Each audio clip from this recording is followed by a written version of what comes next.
오늘 하나님의 말씀은 창세기 13장 8절부터 18절까지 말씀 보겠습니다. 창세기 13장 8절부터 18절입니다. 제가 하나님의 말씀을 받들어 읽겠습니다. 아브라함이 롯에게 이르되 우리는 한 친족이라 나나 너나 내 목자나 네 목자나 서로 다투게 하지 말자. 내 앞에 온 땅이 있지 아니하냐? 나를 떠나가라. 내가 좌하면 나는 우하고 내가 우하면 나는 좌하리라. 이에 롯이 눈을 들어 요단 지역을 바라본즉 소알까지 온 땅에 물이 넉넉하니 여호와께서 소돔과 고모라를 멸하시기 전이었으므로 여호와의 동상 같고 애굽 땅과 같았더라. 그러므로 롯이 요단 온 지역을 택하고 동으로 옮기니 그들이 서로 떠난지라. 아브라함은 가나안 땅에 거주하였고 롯은 그 지역의 도시들에 머무르며 그 장막을 옮겨 소돔까지 이르렀더라.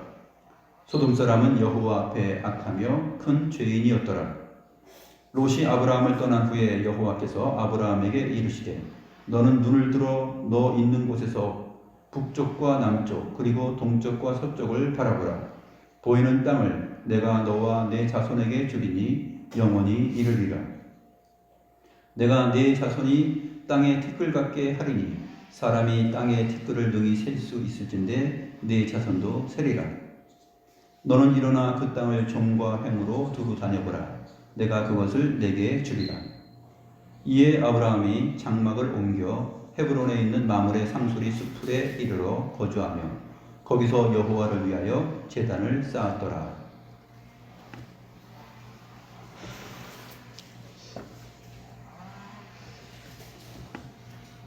오늘은 지난 시간에 이어서 아브라함의 그 믿음과 신앙이 다시 여호와 하나님의 신실하심을 의지하는 쪽으로 기울어진 것을 다루는 본문 내용입니다. 지난 시간에는 어떠했었죠? 하나님께서 약속하신 그 가나안 땅에 아브라함이 도착했는데 그 땅에 기근이 심하게 들었어요. 그러니까 이러면 여기서 우리가 다 굶어 죽을 수도 있겠네 하면서 생각한 것이 뭐냐면 애굽 땅으로 내려가자 하고 결정을 한 것이죠. 근데 애굽 땅으로 가면서 아브라함은 또 한 가지 생각을 하는데 거기 가게 되면 또 거기는 기근이 없고 물도 풍성하고 곡식도 많이 있을 것이지만 한 가지 마음에 걸리는 게 있는데 거기 있는 사람들이 내 아내 사례를 보고 이쁜 사람이 왔네. 근데 저 사람이 아브라함의 아내란 말이야 하면서 자기 자신을 죽일지도 모른다라는 그러한 생각을 하고 아브라함이 자기 아내 사례를 누이라고 바꿔 소개하는 그러한 장면이었습니다. 그러니까 아브라함은 사실 신실하신 하나님을 붙들고 그 말씀을 의지하기보다는 자기의 판단과 생각을 따라서 결정을 하고 자기 삶의 터전과 또 자기의 존재와 이 모든 것을 자기의 생각과 판단에 따라서 움직였던 것이죠. 크고 신실하신 하나님께서 자기를 능히 기근 가운데서도 보호하실 것이고 먹이시고 입히실 것이라는 생각을 못했습니다. 하나님은 능히 그렇게 하실 수 있는 분이라는 것을 믿고 의지하고 있었다면 정말로 그 기근 가운데서도 하나님께서 자기 백성을 어떻게 돌보시는지를 아브라함이 크게 경험했을 것입니다. 그러나 결국 아브라함은 애굽으로 내려갔고 거기서 또 자기의 목숨을 스스로 구원하기 위하여서 자기 아내를 자기 누이라고 바꿔서 거짓말을 하였죠. 하나님께서 땅을 약속하셨고 또 네 자손이 큰 민족을 이루고 천하 만민이 네 자손으로 인하여서 복을 얻을 것이다 라는 그 씨에 대한 약속도 해주셨어요.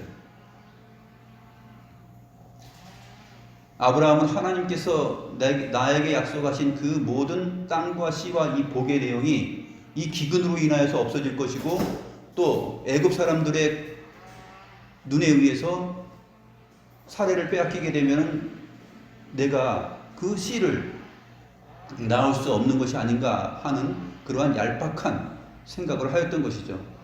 그것은 크신 하나님의 뜻과 또 능력을 무시한 것입니다. 그런데 하나님께서는 하나님의 신실하심을 기억하시고 오히려 그러한 얄팍한 믿음을 가지고 살아갔던 그 아브라함의 모습을 징벌하지 아니하시고 오히려 하나님께서 아브라함을 선택하시고 부르시고 말씀하셨던 그 원리만을 생각하셔서 애굽 왕 바로가 전혀 깨닫지 못하는 일을 벌이십니다. 바로 바로의 집에 큰 재앙을 내려서 아브라함의 아내 사례를 건드리지 못하게 하는 것이죠. 아내 삼지 못하게 하는 일입니다. 단순히 보여지는 안목만 가지고 이 세상을 살아가는 바로 왕에게 있어서는 그 사건이, 그 징벌이 무슨 이유인지 모르지만 하나님께서는 분명히 나중에 그랄 왕 아비멜렉에게 나타나셔서 하나님께서 말씀하시고 경고하시고 징책하시고 그 집안을 다 치시겠다고 말씀하신 것처럼 바로 왕에게도 큰 징벌을 내리셔서 분명히 두렵게 만드셨을 것이에요. 꼼짝 못하게 만드셨을 것입니다. 그래서 결국 아브라함이 다시 약속의 땅 방향으로 돌아가게 되는데 많은 가축과 은과 금을 받아가지고 애굽 땅을 빠져나갑니다. 이 모습은 마치 무엇과 같아요? 장차 나중에 모세 시대 때 이스라엘 백성들이 애굽을 빠져나갈 때 많은 가축과 은과 금을 가지고 출애굽하는 그러한 장면과도 같습니다. 그때에도 애굽에 하나님께서 큰 재앙을 내리셨죠. 바로의 집에 큰 재앙을 내렸습니다. 이것을 미리 맛보게 하신 사건이라고 볼 수 있는 것입니다.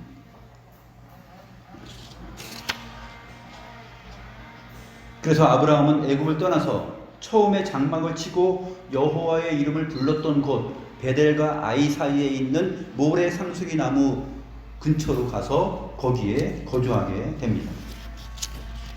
그런데 이제 오늘 본문을 보니까 문제가 생깁니다. 이제 풍부하게 늘어난 가축과 은 금물을 가지고서 롯과 함께 떠나서 왔어요.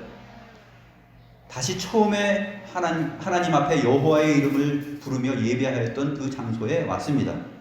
그런데 가축들이 많이 늘어나고 풍부해지니까 문제가 생겼는데 아브라함의 종들과 롯의 종들 사이에 다툼이 일어난 것이에요. 서로 가축들을 먹이고 해야 되는데 물이 넉넉하지 못한 것이죠. 그래서 본문 위에 보게 되면 6절 말씀 보게 되면 그 땅이 그들이 동거하기에 넉넉하지 못하였으니 이는 그들의 소유가 많아서 동거할 수 없었음이니라 라고 되어 있습니다. 아브라함의 가축의 목자와 롯의 가축의 목자가 서로 다투었다. 게다가 또 하나 가나안 사람과 브리스 사람도 그 땅에 거주하기 시작했다. 그러니까 이게 가축을 먹일 수 있는 환경이 점점 더 협소해지는 것이죠. 그러니까 그 종들 사이에 다툼이 생겼습니다. 그래서 이제 아브라함이 롯에게 우리가 한 친척이고 한 혈육이지만 서로 목자들 간에 싸움과 다툼이 생기니 이제 우리가 서로 헤어져야 되겠다 하고 결심을 하고 롯에게 선택권을 줍니다. 네 앞에 온 땅이 있지 아니하냐? 9절 말씀입니다. 나를 떠나가라 이렇게 되어 있는데 네 앞에 온 땅이 있지 아니하냐? 다음에 바로 원하건대 라는 그 히브리어가 있어요. 원하건대 히브리어로는 나인데 원하건대 나를 떠나가라 이렇게 되어 있습니다. 이 원하건대는 13절, 이 12장 13절에 나와 있던 단어인데 12장 13절에는 원하건대 그대는 나의 누이라 하라 라고 이렇게 부탁하는 아브라함의 모습이 나타납니다. 이 9절에서도 마찬가지예요. 9절에서도 내 앞에 온 땅이 있지 아니하냐 원하건대 나를 떠나가라 이렇게 아브라함이 롯에게 말한 것입니다. 그리고 나서 아브라함은 롯에게 네가 좌하면 나는 우하고 네가 우하면 나는 좌할 것이다. 선택은 네가 먼저 해라. 이렇게 대담하게 말합니다. 우리 같았으면 어떻게 했을 것 같아요? 내가 먼저 선택하고 너는 나중에 선택해 이렇게 말할 것인데 아브라함은 네가 우하면 나는 좌하고 네가 좌하면 나는 우할 테니까 네가 먼저 선택해 하면서 롯에게 먼저 선택권을 부여합니다. 여기서 아브라함은 하나님께서 자신에게 약속하신 땅 그곳으로 다시 돌아왔고 애굽으로 내려갔을 때 자기의 그 치졸하고 비열한 마음에서 비롯된 모든 것을 하나님께서 크게 징벌하지 아니하시고 오히려 바로의 집을 크게 징벌함으로 인해서 자기를 깨닫게 해주셨잖아요. 하나님께서 정말 나를 붙드시고 나를 생각하고 나에게 땅과 씨와 이 복에 대한 언약의 말씀을 이루실 분이구나 하는 것을 애굽에 내려갔을 때 겪었단 말이에요.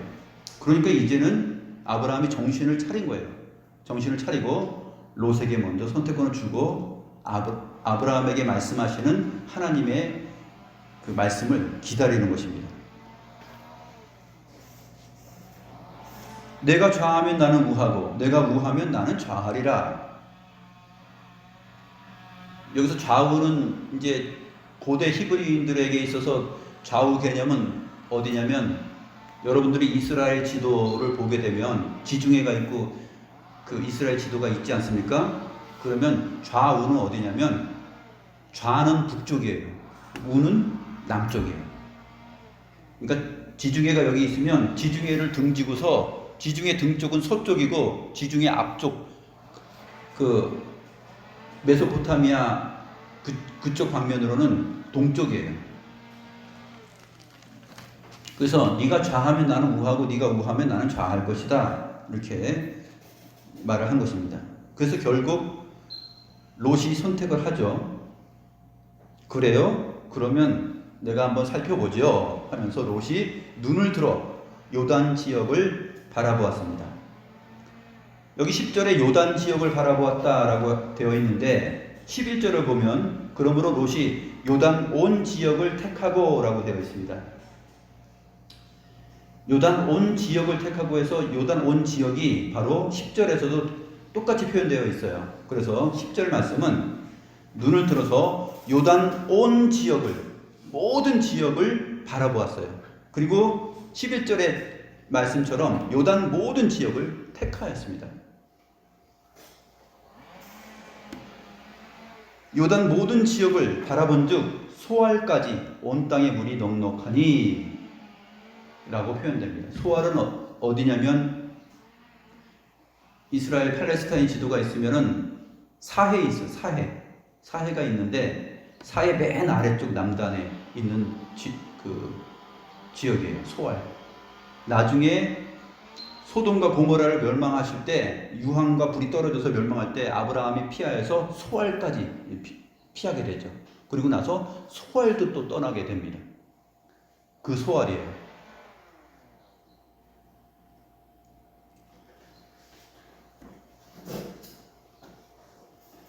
소알까지 온 땅에 물이 넉넉하니 여호와께서 소돔과 고모라를 멸하시기 전이었으므로 여호와의 동산 같고 애굽 땅과 같았더라.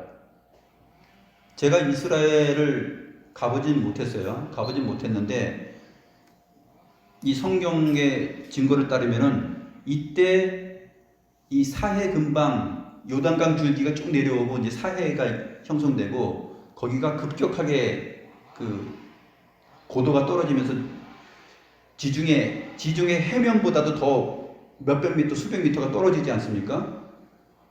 그러한 급경사가 있고 좀 열악한 곳인데, 이때 아브라함 때에는 여기가 그렇게 심하게, 그 집안이 그렇게 많이 그 침식되어서 있는 형편이 아니라 물도 넉넉하고 도시가 형성되기에 좋은 조건이었다라고 소개를 하고 있어요. 여호와의 동산 같고 애굽 땅과 같았더라. 여호와의 동산은 어디죠? 에덴입니다. 에덴. 에덴 땅에 물이 네 갈래가 있죠. 유프라테스, 티그리스 강, 뭐 비손강 해가지고 네 강이 흘렀고 아주 모든 것이 윤택하고 만족한 땅 아닙니까? 그 여호와의 동산 에덴과 같았다라고 표현합니다. 그리고 애굽 땅과 같았더라. 이 당시에 애굽 땅은 기근으로부터 자유했던 것 같아요. 가나안 지역은 기근이 아브라함 때, 이삭 때 이렇게 기근이 계속 와가지고 지역을 이동하는 사건이 일어났지만 애굽 땅은 비옥한 땅이었던 것 같습니다. 그래서 여호와의 동산 같고 애굽 땅과 같았다라고 말을 하고 있어요.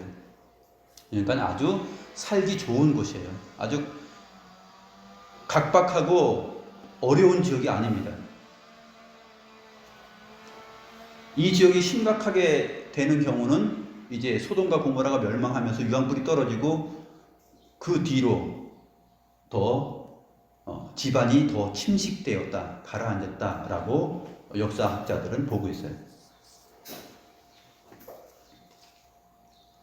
그래서 롯이 요단 온 지역을 택합니다. 아, 여기가 보니까 살기 좋구나. 둘러보니까 그 소알까지 아주 물이 넉넉하고 살기 좋아요. 12절 말씀 보니까 아브라함은 그대로 가나안 땅에 거주하였고 롯은 그 지역의 도시들에 머무르며 그 장막을 옮겨 소돔까지 이르렀다라고 말합니다. 그 지역의 도시들이라는 것은 요단강을 낀 지역들이에요.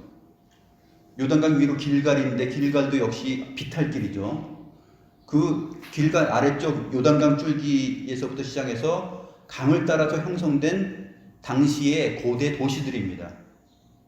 그러니까 이때는 정말 그 문명이 이 지역에 많이 그 발전한 지역이죠.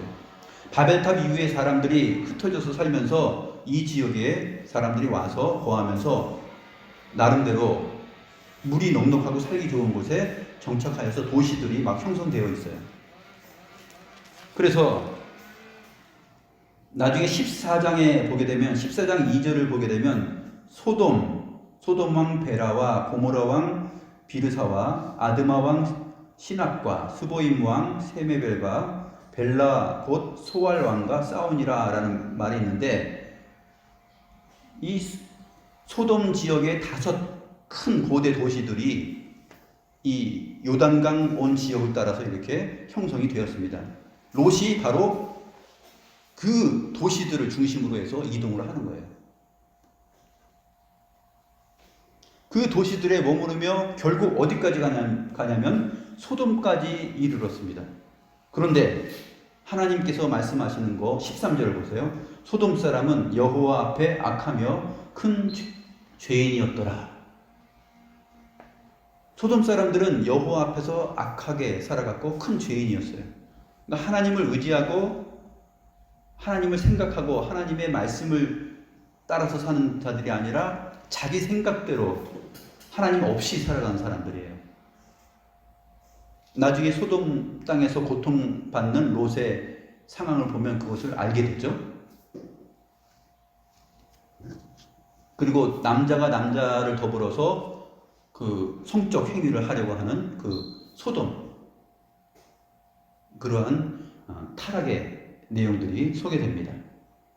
롯이 선택한 지역은 이제 높은 곳에서 바라보았어요. 바라보니까 야, 정말 물도 넉넉하고 여기서 살아가면은 걱정이 없겠다. 이미 도시가 다 형성이 되어 있고 사람들이 많이 살고 있어요. 정착하기 좋은 것이죠.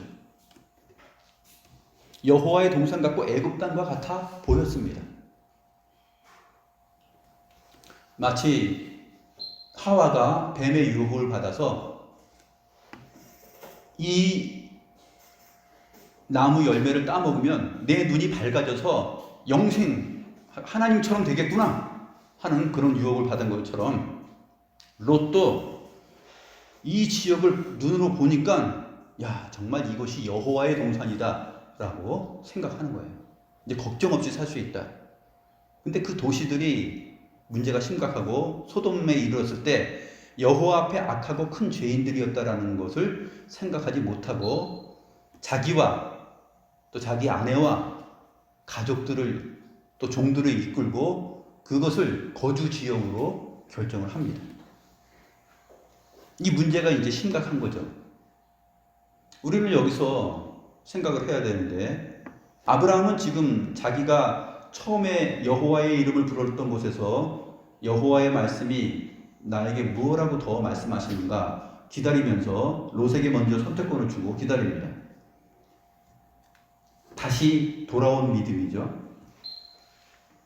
그러나 롯은 아브라함과 함께 애굽 땅을 떠나왔음에도 불구하고 하나님 앞에서 살아가는 삶의 기준을 선택하지 않고 자기 눈에 보이는 그것을 선택합니다.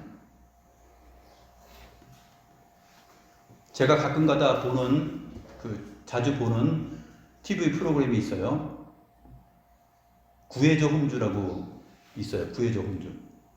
집 구하는 건데 전세집도 구하고 또 그다음에 또 매매에도 구하고 그런 구해줘 홈즈 해가지고 사람들이 자기가 살 거주지를 TV에 신청하고 요청해가지고 이제 구하는 거예요. 거기 보면은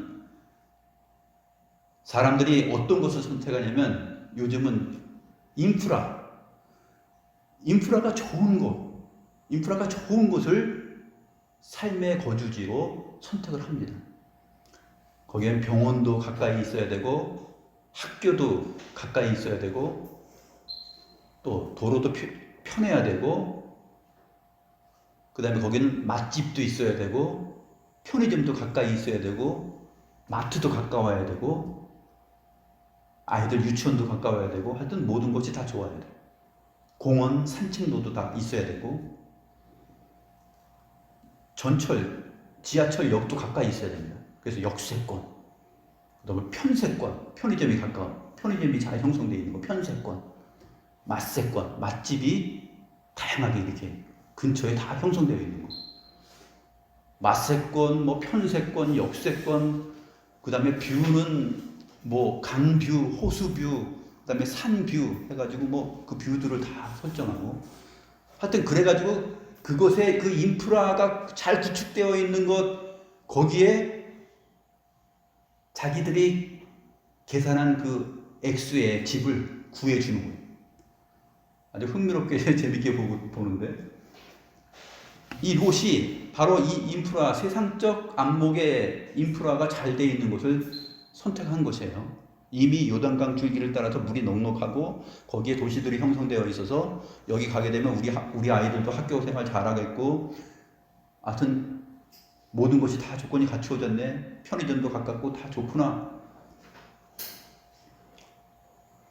모든 것이 다 갖추어졌다고 생각되지만 사실 거기는 여호와 보시기에 악을 행하고 여호와 앞에 큰 죄악을 저지르며 살아가는 인간들이 도시를 형성하고 있었다라는 것을 롯이 보지 못한 거죠.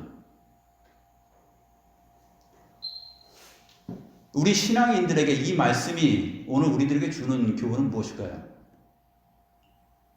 우리가 삶의 거주지를 선택하거나 또 우리의 직업을 선택하거나 우리의 직장을 선택하거나 모든 것을 선택할 때 우리 머릿속에 생각되는 그 인프라, 그것은 뭐예요? 여호와의 언약과 말씀과 약속이 깃들여 있고 그 하나님과 함께 살아가며 신실하신 하나님을 의지하고 붙들면서 그 하나님의 뜻에 발맞추어서 갈 수 있는 곳, 하나님이 가라 하면 가고 멈추라고 하면 멈추는. 그리고 가장 중요한 것, 신자들에게 있어서 그 인프라가 좋은 곳은 어디냐면 하나님 앞에서 함께 영과 진리로 예배할 수 있는 교회가 있는 곳이에요. 교회로부터 멀리 가면 안 돼요. 그러한 교회가 가장 우선순위가 돼야 돼요. 또 내가 직업을 선택할 때, 내가 이 직업을 선택했을 때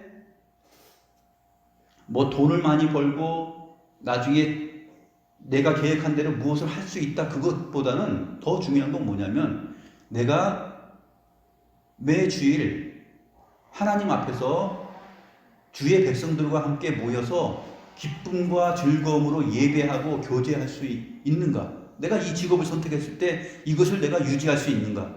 하나님의 약속과 말씀을 따라서 내가 생활할 수 있는가?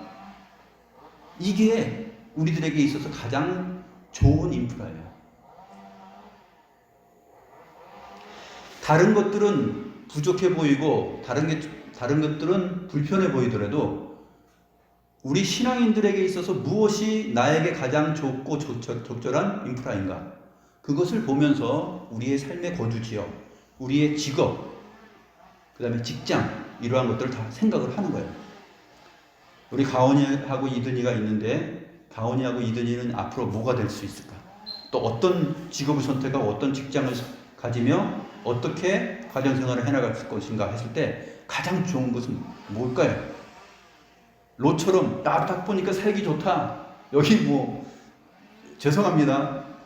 다른 오해를 마세요. 여기 혁신도시다. 여기 또 뭐 저쪽에 무슨 도시죠? 네? 기업도시다. 막 이렇게 그런 것만 보고 가면 안 된다는. 오해는 하지 마세요. 오해는. 어쨌든 간에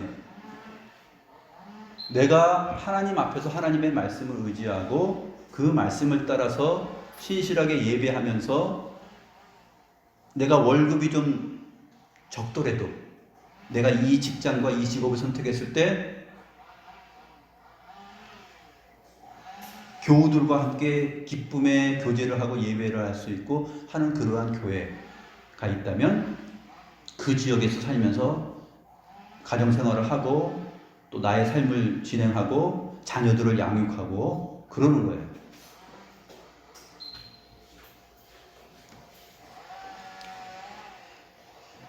발달된 거주 지역 문화, 세상 사람들의 안목에서 좋은 인프라가 구축되어 있다고 하는 곳에는 그만큼 발달된 퇴폐 문화도 유혹의 문화도 함께 있다라는 것을 생각을 해야 돼요. 그만큼 우리가 우리의 신앙을 잃어버리고 놓치고 거기에 푹 빠져서 그 흐름, 세상의 흐름을 따라서 인생을 살아갈 수 있는 그 발달된 유혹과 문화가 함께 깃들여 있다라는 것을 생각을 해야 돼요. 롯이 선택한 것은 바로 그러한 인프라가 좋은 곳이에요. 그래서 그 도시들을 다 거쳐서 삽니다. 그러다가 결국 어디까지 흘러가냐면 소돔 땅까지 흘러 들어갑니다.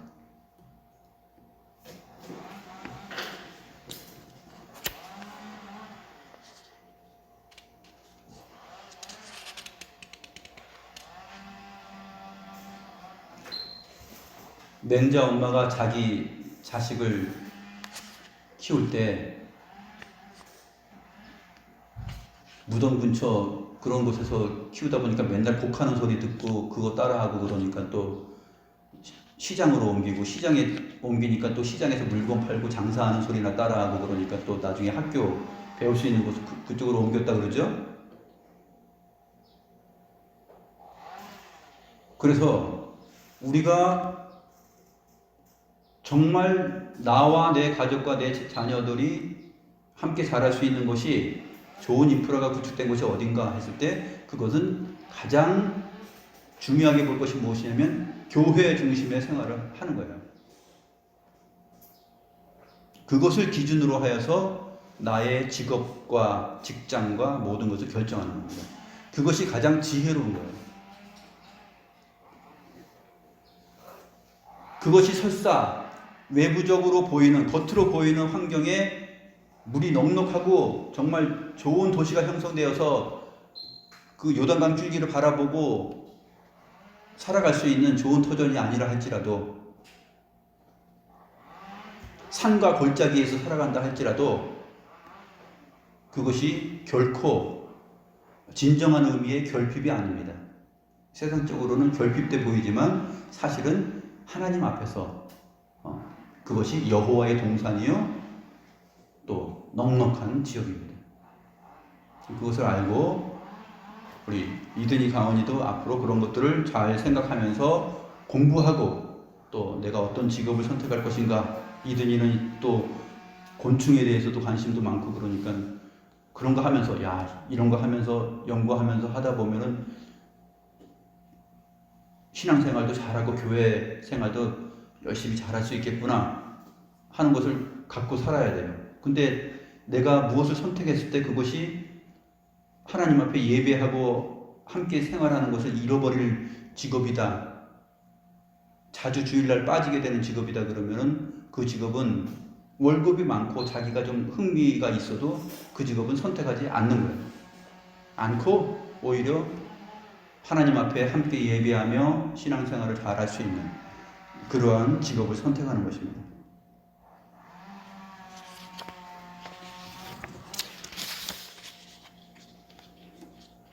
더 줄여서 교회를 선택하는 것도 마찬가지죠.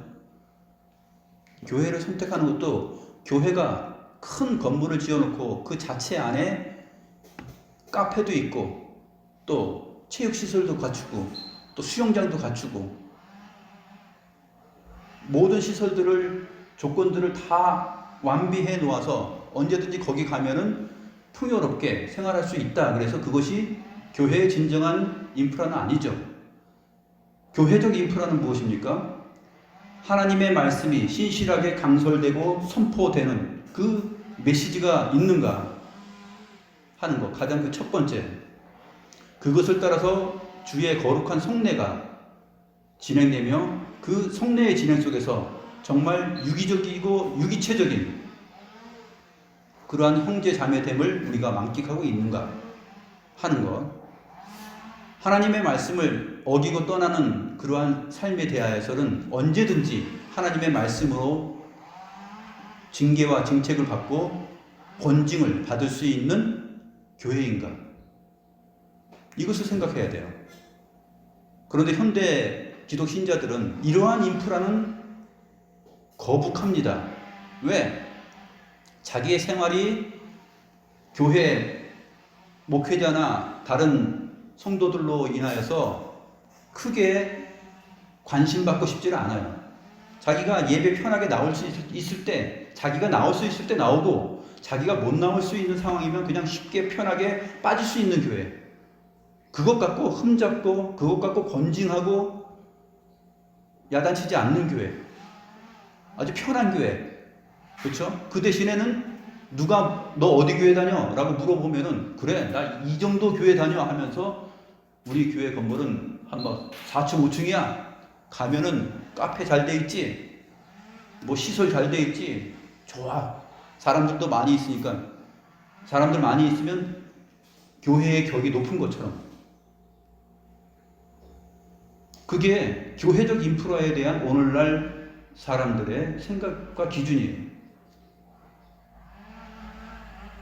교회적 인프라가 좋은 것은 어디일까요?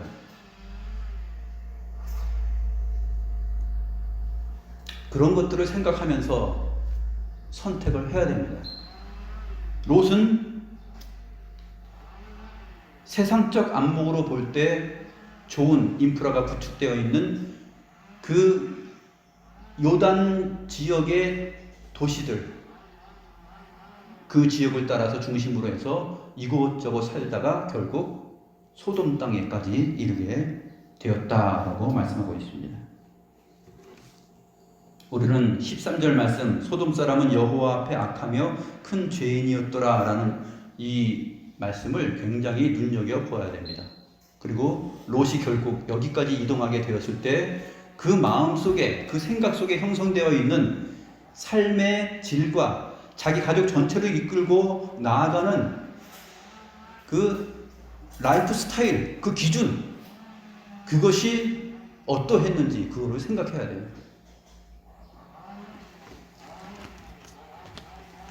이제 아브라함을 봅니다. 14절 보면 롯이 아브라함을 떠난 후에 여호와께서 아브라함에게 이르시되 너는 눈을 들어 너 있는 곳에서 북쪽과 남쪽과 그리고 동쪽과 서쪽을 바라보라. 보이는 땅을 내가 너와 내 자손에게 주리니 영원히 이르리라.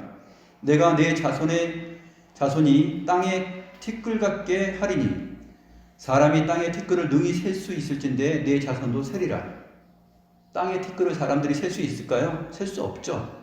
그런 것처럼 땅의 티끌을 셀 수 없는 것처럼 네 자손도 셀 수 없이 많게 해주겠다라는 그런 표현이에요. 너는 일어나 그 땅을 종과 횡으로 두루 다녀보라. 내가 그것을 네게 주리라. 이 말씀을 듣고 아브라함이 장막을 옮겨 이제 종과 횡으로 다 다녀봤죠. 그리고 헤브론에 있는 마므레 상수리 스풀에 이르러 거주하며 거기서 여호와를 위하여 제단을 쌓았더라라고 말합니다. 아브라함의 선택은 하나님의 말씀을 기다려 듣고 하나님께서 말씀하시는 것, 거기에 가장 좋은 삶의 인프라가 구축되어 있다라는 것을 믿고 그 말씀을 따라서 간 것이에요. 그것이 어디냐면 헤브론입니다.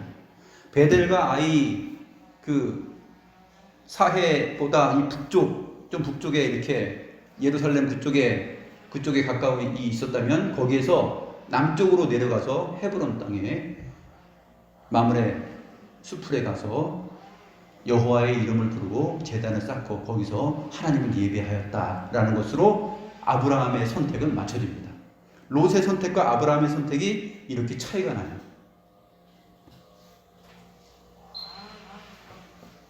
그리고 나서 펼쳐지는 창세기 본문의 기록을 보게 되면 어떻습니까? 롯은 이제 그 소돔 땅에서 큰 곤욕을 치르고 포로로 잡혀가고 막 그런 상황이 이제 펼쳐지죠.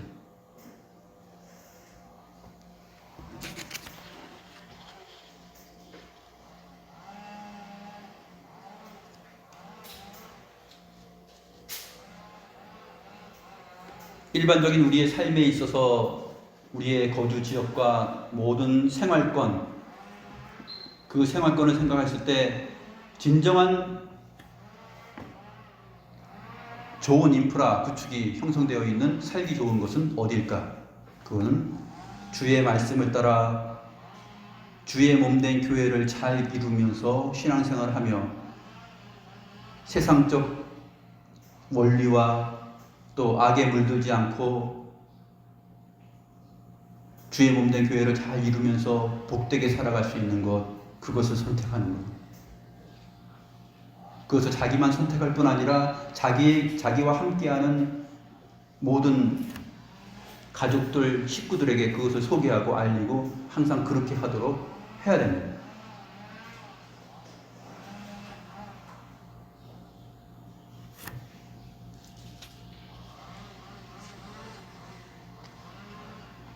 롯과 같이 그렇게 세상적 안목과 눈으로 야 여기가 좋구나 하고서 이렇게 선택하고 흘러가면 결국은 여호와 앞에 큰 죄인들이 있는 곳으로 자기도 휩쓸려 갈 수 있다 하는 것을 우리가 경고를 받아야 할 것입니다. 기도하겠습니다.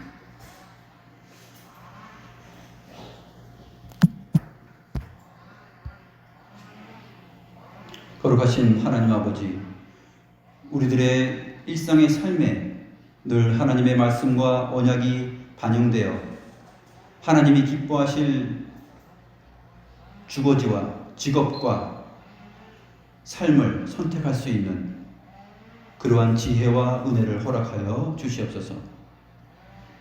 우리들의 삶의 모든 기준이 주의 몸된 교회를 잘 이루고 합력하여서 교회를 세워나가며 서로가 서로에게 믿음과 신앙에 힘을 줄 수 있는 그러한 역할들을 할 수 있는 교회를 선택하게 하옵시고 그 안에서 누리는 삶이 정말 하나님 나라의 진정한 아름다운 가치와 내용들을 펼칠 수 있는 여호와의 동산과 같이 잘 구축된 인프라가 좋은 곳이라는 것을 알게 하옵시고, 우리의 생각과 기준을 주의 말씀에 닻을 내리게 하시고, 그 말씀을 기준으로 하여서 판단하고 생각하고 결정하고 살아갈 수 있는 저희들이 되게 도와주시옵소서. 하나님의 크신 은혜와 간섭과 성령의 깨우쳐 주심이 아니고서는 저희들은 우리의 본성을 따라서, 세상 사람들의 기준을 따라서 우리의 삶을 살아갈 수밖에 없는 연약한 자들이오니, 주께서 오늘 이 말씀을 사용하셔서 저희들의 마음과 판단의 기준이 되게 하시고, 이 말씀을 의지하여서 우리들의 온 가족이 하나님 나라의 가장 아름다운 인프라가 무엇인지를 생각하며 그곳을 우리 삶의 터전과 거주지로 삼고 평생을 주 안에서 주의 형제 자매들과 함께 기쁨과 즐거움의 교제를 하며 주 앞에 예배하는 그러한 아름다운 삶이 펼쳐질 수 있도록 주께서 저희들을 인도하여 주시옵소서. 하나님께 저희들의 생각과 판단과 의지와 삶을 맡겨드리오며 살아계신 우리 구주 예수 그리스도의 이름으로 기도드리옵나이다. 아멘.